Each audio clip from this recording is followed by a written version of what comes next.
아침마다 말씀으로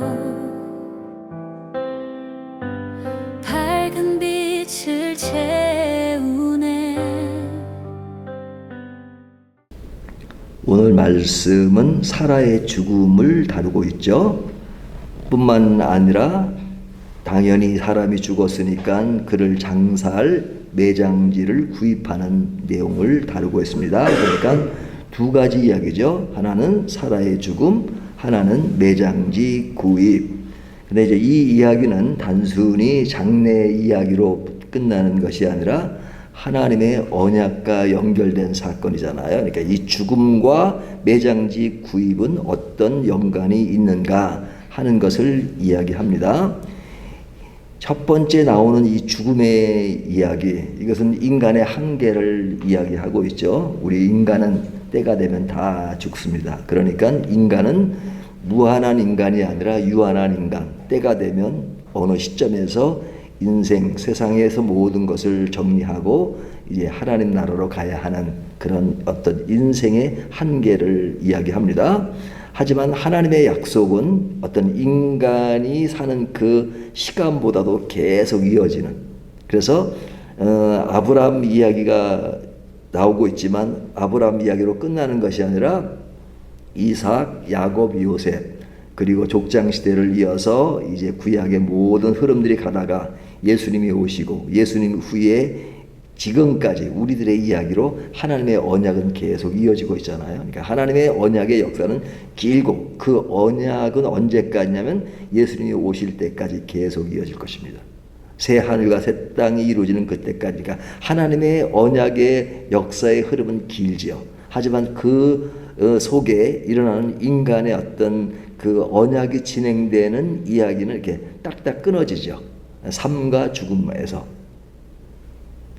자, 이 이야기를 오늘 본문이 말씀해주고 있는데요. 자, 이 본문을 조금 더 구체적으로 보면 제일 처음에 나오는 사라의 죽음은 인간에게 슬픔을 자아내죠. 그렇죠? 인간은 같이 살다가 때가 돼서 죽으면 이별을 고하게 되잖아요. 이별의 아픔이라는 게 있죠. 그 이별의 아픔, 그 이야기를 분명히 합니다. 근데 사실 본문에서 그 이별의 아픔을 크게 다루진 않아요. 크게 다루진 않아요. 그 앞에 보면 사라가 127세를 살았으니 이것이 곧 사라가 누린 횟수라. 이 정도로 딱 끝나죠. 그러니까 인간의 슬픔 자체를 뭐 외면하는 것은 아니고 지금 이야기하고자 하는 그 흐름은 인간의 어떤 기본적인 것들을 전제하고 지금 이 내용을 통해서 지금 본문은 무엇인가를 얘기하고 싶은 겁니다. 그 이야기하고 싶은 것은 뭐냐면 하나님의 언약이 어떻게 이루어져 가고 있는가 하는 이야기가 본 내용이잖아요. 근데 그 내용이 뭐냐면 이제 뒤에 보면 이 아브라함이 해족속으로부터 땅을 구입하는 이야기가 나오잖아요. 땅을 구입하는 이야기.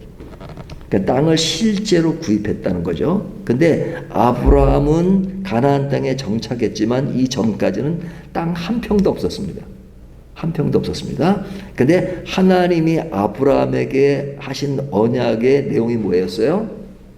내 자손이 번성할 것이다 하는 것이었고, 그리고 이 땅을 너에게 줄 것이다. 그러니까 가나안 땅이라는 것은 하나님이 아브라함의 언약한 약속의 땅이잖아요. 그러니까 땅과 백성, 이것은 하나님이 약속한 것이고 이것이 어떤 물리적인 모습이지만 이것이 나중에 가면 물리적인 것으로 끝나는 것이 아니라 그것에 영적 의미를 부여한단 말이죠.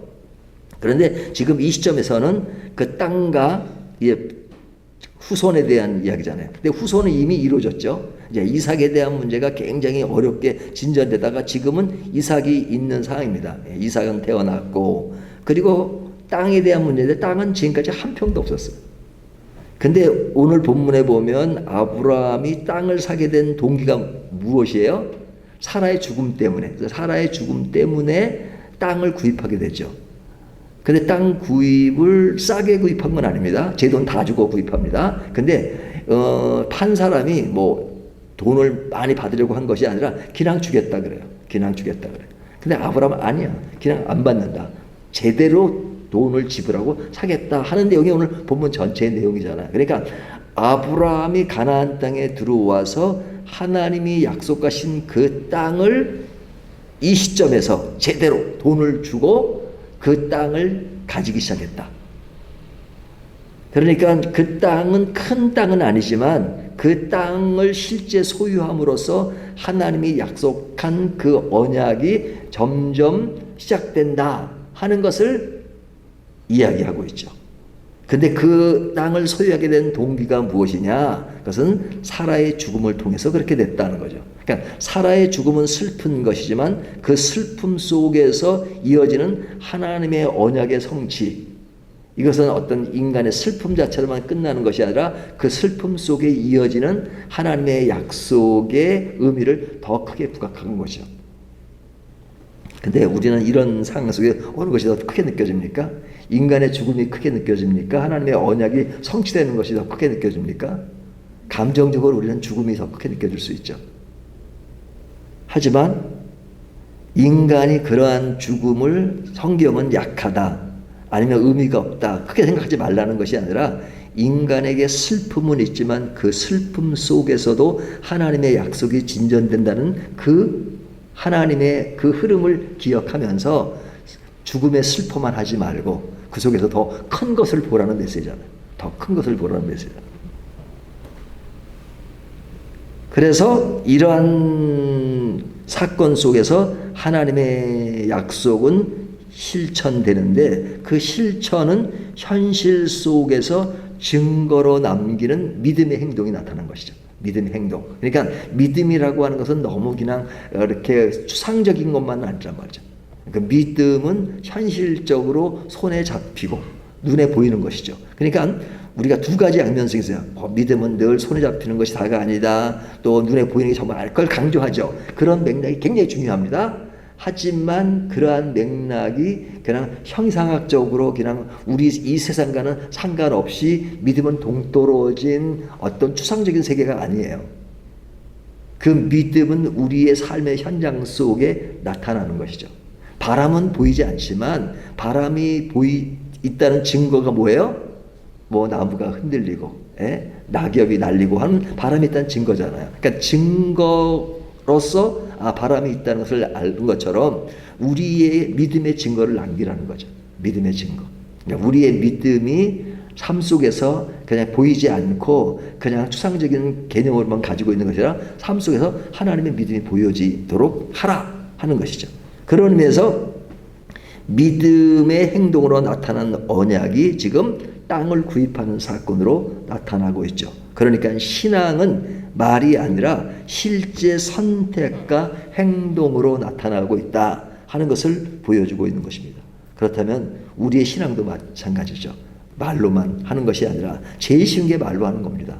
하지만 삶으로서 선택을 분명히 제대로 하고 그리고 그것은 선택했으면 행동하는 것. 그래서 신자의 삶은 말로만 하는 것이 아니라 움직임이 있고 그리고 삶의 형태로 나타나는 것입니다. 삶이 없는 믿음은 죽은 믿음이다 하는 말이 그런 것이죠. 사라의 무덤은 단순한 장례지가 아니라 하나님께서 주신 땅의 첫 소유권, 이것에 가치가 있는 것입니다. 인간의 연약함 속에서 하나님의 약속은 더욱더 확고해지는 이것이 굉장히 의미가 있는 거잖아요. 이제 이게 참 말은 쉽게 하는데 인간의 연약함 속에서 이루어지는 일들을 하나하나 살펴보면 괴롭고 슬프고 어렵고 뭐 등등 어려운 것이 많아요. 하지만 그 속에서도 하나님의 약속은 확고히 이루어지고 있다 하는 두 개의 어떤 엇갈림, 이게 어떤 마찰 이런 속에서 살아가잖아요. 그러니까 이런 두 개의 역할을 하나로 묶어서 어떻게 살아가야 된다고 말할 때 쓰는 용어가 뭡니까? 믿음이죠. 믿음. 그리스도인은 뭐로 산다 그래요? 믿음으로 산다. 믿음으로 구원 얻고 구원 얻는다는 것은 그냥 한 번의 일회성으로 한 번 믿는 말 한마디 하면 구원 얻는다는 것이 아니라 믿음은 계속 유지되는 거잖아요. 그러니까 늘 우리는 뭘 가지고 살아요? 믿음을 가지고 사는 겁니다. 그 믿음을 가지고 산다는 것은 뭐냐면 이 두 가지 요소가 다 있는 겁니다. 삶에서 느끼는 인간의 연약함 속에서 고민하고 갈등하는 그런 요소들이 늘 마음에 지니고 사는 겁니다. 하지만 그런 것을 보면서 한탄하면서 왜 내 인생은 이렇게 힘들까? 아주 고달픈가? 거기에만 찌들어 사는 것이 아니라 그런 속에서의 하나님의 언약이 진척되는 어떤 믿음의 흐름을 보고 사는 겁니다. 하나님의 약속의 흐름을 보고 사는 겁니다. 그러니까 슬픔 속에서 기쁨을 찾고 어려움 속에서도 위기 속에서도 기회를 찾고 하는 것은 뭐예요? 믿음으로 살기 때문에. 이 세상은 처절하지만 그 속에서 천국을 보고 사는 겁니다. 하나님 나라를 보고 사는 겁니다. 근데 그렇게 볼 수 있는 것이 뭐냐?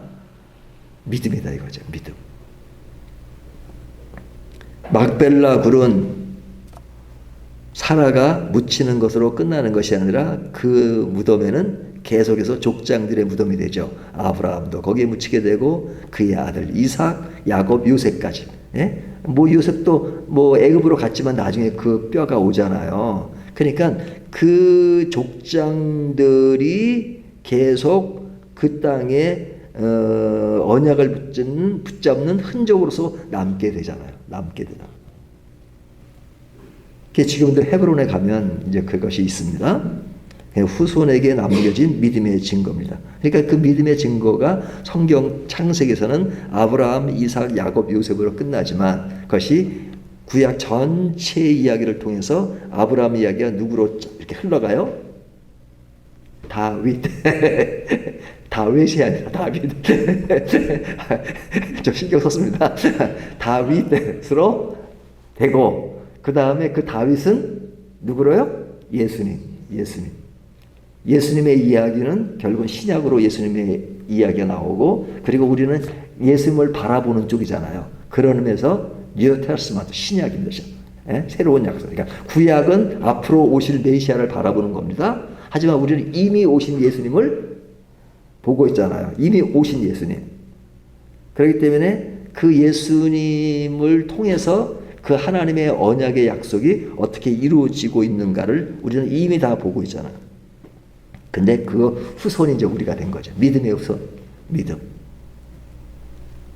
그래서 그 믿음의 후손에게 남겨진 그런 것들을 우리는 아브라함의 이야기를 통해서 이삭의 이야기를 통해서 우리의 믿음의 조상이 이런 과정을 통해서 우리에게 그 약속이 이루어지고 있구나.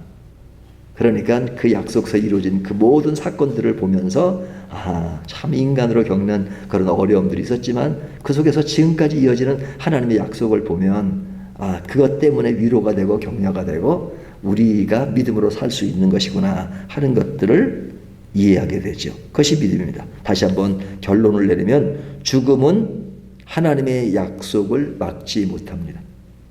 우리 인간은 죽더라도 하나님의 약속은 계속 이어집니다. 오히려 약속을 더욱 선명하게 드러내죠. 믿음은 현실 속에서 증거를 남기는 행동이다.